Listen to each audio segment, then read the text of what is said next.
रामे प्रव्रजनं बलेर्नियमनं पाण्डोः सुतानां वनं वृष्णीनां निधनं नलस्य नृपतेः राज्यात् परिभ्रंशनं नाट्याचार्यकमर्जुनस्य पतनं संचिन्त्य लङ्केश्वरे सर्वं कालवशाज्जनोऽत्र सहते कः कं परित्रायते.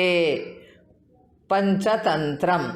ಶ್ರೀರಾಮನ ವನವಾಸ, ಬಲಿಚಕ್ರವರ್ತಿಯ ಪರಾಭವ, ಪಾಂಡವರ ವನವಾಸ, ಯಾದವರ ವಿನಾಶ, ರಾಜನಾದ ನಳನ ದೇಶಭ್ರಷ್ಟತೆ, ಅರ್ಜುನನು ಬೃಹನ್ನಳೆಯ ರೂಪದಲ್ಲಿ ನಾಟ್ಯಾಚಾರ್ಯನಾದುದು, ಪರಾಕ್ರಮಿಯಾದ ರಾವಣನ ಮರಣ, ಇವುಗಳನ್ನು ಕುರಿತು ಯೋಚಿಸಿದರೆ ಇಲ್ಲಿನ ಜನ ವಿಧಿಗನುಸಾರವಾಗಿ ಎಲ್ಲವನ್ನೂ ಸಹಿಸಬೇಕಾಗಿದೆ ಎಂಬುದಾಗಿ ತಿಳಿಯುತ್ತದೆ.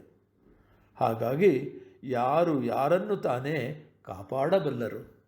ಶ್ರೀರಾಮ's exile, Balichakravarti's defeat, Pandavas' exile, Yadavas' destruction, King Nala's banishment, Arjuna taking up the guise of a dance master as Brihannala, the death of the mighty Ravana.